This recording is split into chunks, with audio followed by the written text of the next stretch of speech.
E aí surge o meu tema de pesquisa, que é o protagonismo das mulheres pastoras a partir do feminismo descolonial. Eu faço um estudo como se organiza a liderança e o poder nas igrejas fundadas e lideradas por mulheres no bairro onde eu moro, que é um bairro de periferia, de classe pobre. E ainda tinha isso. Então, quando eu vou falar dessas igrejas, eu escolho as igrejas que são fundadas por mulheres, não as igrejas que são herdadas, porque algumas mulheres herdam as igrejas dos seus pastores, mas eles continuam nos bastidores mandando nessas mulheres. Mas eu pego somente as igrejas que essas mulheres fundam. E nessa perspectiva eu encontro 13 igrejas. Você passa para mim, por favor? E aí, os meus objetivos eram verificar se as mulheres pastoras fundam e lideram suas igrejas para promover um novo tipo de liderança e de poder, diferente das igrejas lideradas por pastores homens. Compreender o lugar e o papel das mulheres na religião e na sociedade no século XXI a partir da perspectiva feminista descolonial. E analisar a pesquisa de campo à luz das teorias descoloniais. O meu objetivo geral era analisar como se organizava o poder e as lideranças nas igrejas que são fundadas e lideradas por mulheres. E aí, me perguntam assim, Graça, por que você foi pesquisar sobre isso?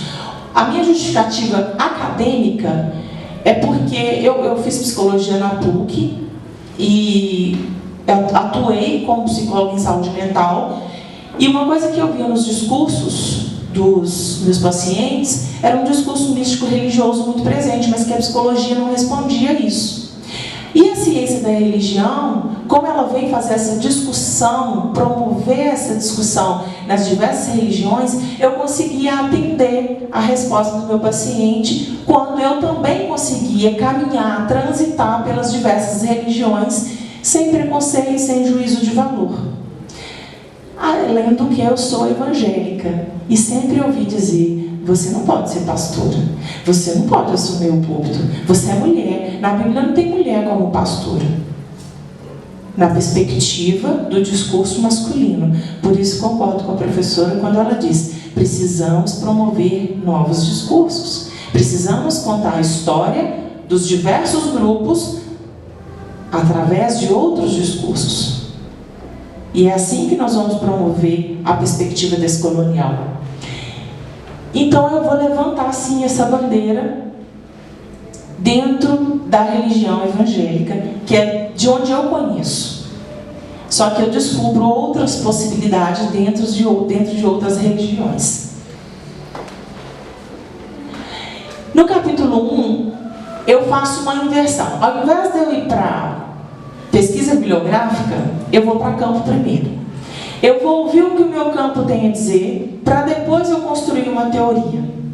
Eu fui com certa teoria, mas eu não fui com a minha visão de mundo. Eu fui conhecer a primeira visão de mundo do que o meu campo tinha a me dizer. Eu fui ouvir as mulheres. Eu frequentei o culto dessas mulheres. Eu sentei com elas para conversar. Eu sentei com a liderança que elas tinham, com a membresia que elas têm para conversar. Então eu ouvi essas mulheres primeiro, para depois eu ir na teoria e falar, olha, a teoria diz isso, mas o meu campo diz isso. Então foi muito importante fazer essa inversão, porque eu dei voz a essas mulheres. E para mim a primeira perspectiva descolonial que eu faço é essa. Porque eu dei voz a essas mulheres. Eu poderia impor o que a teoria já me tinha, já me dava. Mas, na verdade, eu primeiro optei por dar voz a essas mulheres. Eu passei por gênero, feminismo e religião. E também volto no campo para mostrar o protagonismo dessas mulheres como líderes. Vou precisar passar isso. E aqui, mais ou menos para vocês saberem, Sabará faz divisa com Santa Luzia, com Belo Horizonte. Poucas pessoas conhecem Sabará, minha amada Sabará. Alguém conhece Sabará? Já foi? Vai ter festival de Jabuticaba, viu, gente? Esse fim de semana. Ano passado foi top. Bora, vamos para Sabará esse fim de semana. Tá lindo, eu passei lá ontem. Tá muito bonito lá. O centro histórico já está fechado. Então, e hoje eu atuo num programa social em Sabará, no programa Criança Feliz, na Secretaria de Desenvolvimento Social. Então eu amo muito Sabará. E moro num bairro de periferia, em Sabará também. E as 3 igrejas, elas estão situadas também bem próximas, dentro do bairro General Carneiro. Que o bairro General Carneiro ele é como se fosse um grande bairro subdividido em pequenos outros bairros. Alguém conhece? Estou vendo ali. Você é de lá? Você? Alguém conhece? Vocês conhecem? Conhece General? Também conhece? Olha só, então não estou perdida aqui não. Bacana. Gosto muito de morar lá. Tem as suas mazelas, mas hoje não tem, né? Então, só para vocês situarem de onde eu faço essa pesquisa. Pode passar, por favor, Ricardo. Você vai fazer uma ginástica hoje, né? Senta, levanta, senta, levanta. E aí, a minha pesquisa de campo, eu digo, eis que vos digo, essas são as novas líderes eclesiásticas. Por que eu coloco eis que vos digo? Eu lembro que o meu orientador, ele ficava me criticando por causa da minha pesquisa. Sempre com uma piadinha.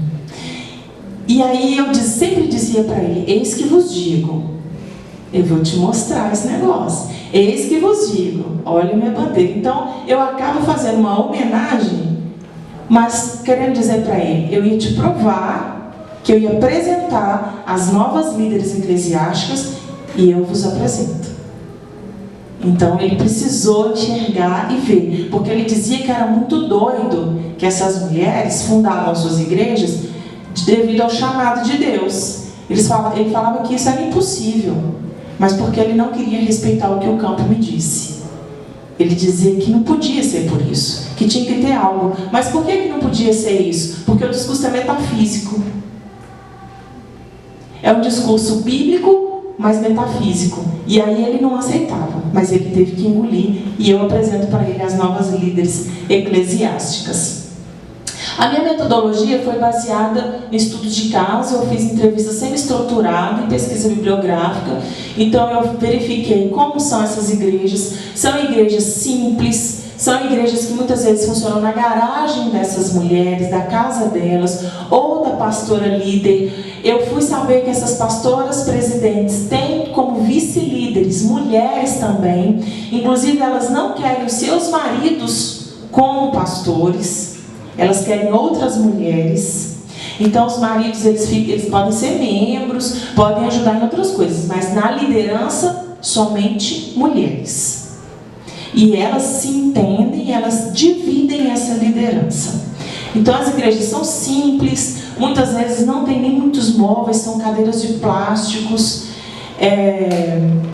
não tem ornamentação, é uma florzinha ali na frente que demarca o espaço do altar. Não tem o púlpito, 2 delas, somente uma, porque foi construída para isso, mas a pastora sempre prega embaixo, na mesma altura que os membros, e elas não têm esse patamar mais alto. Então são igrejas bem simples mesmo.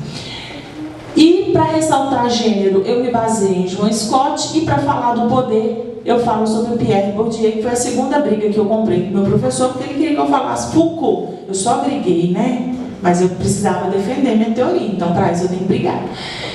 E ele queria que eu usasse Foucault. Eu falei, não uso Foucault. Foucault é legal, bacana, mas não vai ser ele, vai ser Pierre Bourdieu. E aí eu compro a briga, e quando chegou na banca, os 2 examinadores disseram assim, parabéns pela escolha de vocês. Mas eu estava na banca, ela não podia brigar, né? Aí eu tive que conter o atrevimento. Parabéns pela escolha de vocês, foi muito acertada, mas conversou direitinho. Que bom, não posso nem falar o que eu pensei. É impróprio pro horário. Debaixo da minha benção, mas eu estou debaixo da bênção de Deus. Beijo e tchau. E foram embora, sem medo de ser feliz.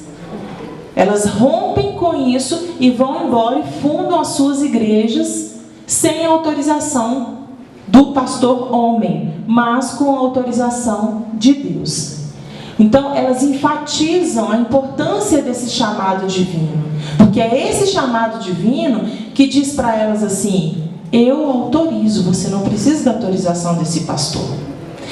E aí, quando eu, na minha pesquisa, que eu vou ler sobre outras possibilidades, não somente no meio evangélico, tem também essa ruptura nos terreiros de candomblé, tem também lá no catolicismo, não com mulheres virando, padre, nem sei como eu diria, mas com mulheres que querem romper com esse discurso de que elas não podem liderar grupos, com mulheres que estão rompendo com a hegemonia masculina. Então tem lá também no Rio Grande do Sul a pesquisa da professora Anete Roese, que também vem destacando o papel da mulher na liderança de igrejas evangélicas. A professora Ângela Cristina Borges, que pesquisa na Unimontes também, só que dentro do candomblé, da cultura afro.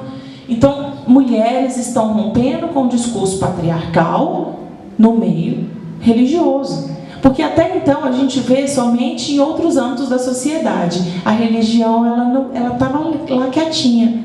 Aí eis que vos digo que chega Graziella para dizer que a religião também tem a mulher rompendo e fazendo a diferença. Das 3 pastoras, 2 possuem ensino médio completo, e quando questionadas sobre a sua profissão, elas dizem: eu sou pastora. Elas não colocam a profissão como a profissão. Tem uma que é técnico em mineração. Ela não fala: eu sou técnico em mineração, eu sou pastora. E por que elas se designam assim? Porque elas precisam assumir esse lugar, porque senão ele é roubado. Eu tive uma pastora que me disse que ela, quando ela tinha o título de pastora, mas não podia se posicionar como pastora em sua igreja. No dia da ceia, a ceia na igreja evangélica é geralmente no primeiro domingo do mês, onde serve o suco de uva e um pedacinho de pão para representar o corpo e o sangue de Cristo. No dia de ministrar essa cerimônia, ela não podia. Ela podia fazer qualquer outra coisa, desde que não subisse no altar. Então, no dia da ceia, ela tinha que sair e ficar no meio da membresia. E o pastor homem assumia esse lugar. Então, quando ela percebeu o que estava acontecendo com ela, peraí, eu não tenho respeito nessa igreja. É quando ela rompe, quando ela percebe que ela não tinha que ficar submissa e submetida àquela situação. Assim também o fazem alguns pastores homens. Não é assim que os pastores fazem? Todos que eu conheço, eu dei aula para um grupo de pastores na pós-graduação em psicanálise, no sábado retrasado, e todos eles falam que a profissão é pastor. Eles não falam: eu sou professor, eu sou empresário, eu sou pastor. Então por que as mulheres também não podem ser pastoras? E geralmente o que a gente ouve é: mas elas têm que trabalhar, são donas de casa, são mães de família, porque é esse o discurso. Que as pastoras, elas têm que cuidar da igreja, elas estão ali para limpar os bancos, para dar aula para as crianças, mas jamais para liderar. Elas não podem ficar em destaque. Passa para mim, por favor. E uma coisa interessante é que as 3 igrejas, essa igreja, Ministério da Arte e a Coroa da Vida, fica na região mais humilde de General Carneiro. É uma região onde o tráfico é muito intenso, onde a pobreza também é mais intensa. E essa pastora abre essa igreja lá na perspectiva de cuidar daquela população. E lá ela diz para mim: Graziella, eu abri a minha igreja para quem quiser entrar. Então vale sim a prostituta, vale o homossexual, vale o traficante, vale o rico e vale o pobre. Porque Deus veio para quem quiser. Então eu não estou aqui para cuidar de quem está bem. Eu vim aqui para cuidar de quem quer ser cuidado. E eu não estou aqui para mudar as pessoas. Eu achei isso bárbaro. Porque imagina, ela aceita o homossexual, gente. Olha que coisa mais descolonial. Ela aceita a meretriz, a prostituta. Eu conheço a prostituta que frequenta a igreja dela. E ela ama, porque é ali que ela tem a paz, ali que ela pode conversar com Deus, ali que ela é respeitada, como sem juízo de valor. Eu conheço homossexuais que frequentam a igreja dela e sentem a presença de Deus e gostam dali, cantam e louvam. E conheço traficantes também. Estive no culto da igreja dela. E realmente não tem esse juízo de valor. E muito interessante que na igreja dessa pastora, essa placa dela era improvisada na época. Eu cheguei e o louvor era um pagode. E quase que eu caí no samba, só que eu era pesquisadora, então eu tive que me conter. Adoro o samba. Gente, e era um pagodão. Tinha, me ajuda aí vocês que são músicos, pandeiro, tinha triângulo, aquele chique-chique, e como é que chama aquele tambor grandão assim? Esse, tinha também, violão, contrabaixo, e era um pagode mesmo. E o pessoal sambava, o pessoal caiu no samba mesmo, as meninas que ministram dança, sambando, todo mundo lá, a igreja. Então, era um culto que te contaminava. Se eu não fosse pesquisadora, eu ia cair no pagode com o povo. Então, foi uma igreja muito especial. A igreja Cultivando Vidas para o Reino de Deus, ela fica na rua principal de General Carneiro, e a pastora diz assim: Grazela, eu vim para cuidar de pessoas. E quando eu pergunto para ela o que ela chama esse cuidado, é porque ela fala assim: as pessoas que saem das outras igrejas saem feridas, as pessoas que saem da igreja católica saem feridas, as pessoas que saem de outras religiões saem feridas. Então eu vim aqui para cuidar de pessoas, para dar colo, para dar atenção, para dar escuta para essas pessoas. Nós não estamos aqui para dizer se está certo ou se está errado. A gente só quer acolher pessoas. E a Igreja Pentecostal Guerreiras do Altíssimo são duas pastoras também que dizem que vieram para guerrear contra o discurso dos homens de que elas não podem ser pastoras. Nós viemos guerrear em prol da mulher, em prol do menos favorecido. E essas pastoras, elas colocam o nome delas nas placas. Graziela, mas isso também não é uma demarcação de poder? Sim, e daí? Por que elas não podem? Podem. A igreja delas fundaram. Elas podem pôr o nome delas, porque foi a primeira coisa, mas elas estão perpetuando um poder quando elas colocam o nome na placa. O pastor homem pode, mas elas não. São mulheres. Tem que ficar nos bastidores, tem que ficar omisso, oculto. Então elas colocam o nome na placa assim. Da pastora, a primeira pastora ali, não tem o nome dela, porque era uma placa provisória, mas quando você fala em General Carneiro, igreja da pastora Vanusa, todo mundo já sabe. Onde que é, quais os dias de culto, quais os dias que tem o culto de libertação, o culto de louvor, o culto do pagode. Ela é conhecida lá, vem gente de fora. Passa para mim, Ricardo, por favor. E todas as igrejas são, de maioria, jovens, são grupos de família, geralmente são 40 pessoas. Todas elas possuem uma pastora auxiliar, todas são mulheres. Aí eu pergunto, como que funciona a sua igreja? Ué, funciona como qualquer outra igreja. Tem que ter regra, tem que ter organização, mas funciona como qualquer outra. Não é porque é uma igreja de mulheres que tem que funcionar de uma maneira especial. E uma diz assim para mim: olha, Grazi, acham que eu sou feminista porque eu fundei uma igreja e estou liderando essa igreja. Eu não posso ser, não? E aí baixa o atrevimento de novo. Pode, você pode ser feminista, abrir a sua igreja como uma feminista e agir como você quiser, a igreja é sua. Aí ela fala para mim assim, né? Não, a igreja não é minha, a igreja é do povo, a igreja é para o povo. E eu acho isso bárbaro, porque mais uma vez eu vejo uma perspectiva descolonial. e rompe novamente com um discurso androcêntrico. Passa para mim, cara. E o nome, elas falam assim, eu falei, quem deu esse nome? E aí, parece uma pergunta óbvia, mas para elas era óbvio. Peraí, se foi Deus que mandou eu fundar, foi Ele que me deu o nome. Não foi um chamado de Deus, Graziela? Então Ele me deu o nome. Não foi uma ideia minha. Deus que mandou ser assim. O público varia entre homens e mulheres, então eu não tenho, fala assim, por ser uma igreja de mulheres, tem mais homens, tem mais mulheres. Não, são grupos de famílias, e tem muitos homens. E eu ouvi o discurso de cada igreja, eu ouvi o discurso de um homem e de uma mulher, partes da membresia. E todos os homens diziam assim, eu não vejo diferença na liderança da pastora, não. Já fui de igreja de liderança de pastores homens, e eu prefiro a liderança dela. A liderança dela é melhor do que a de pastor homem. Homens dizendo isso. Não eram mulheres que me diziam que a liderança de outra mulher era boa. Eram homens me dizendo isso.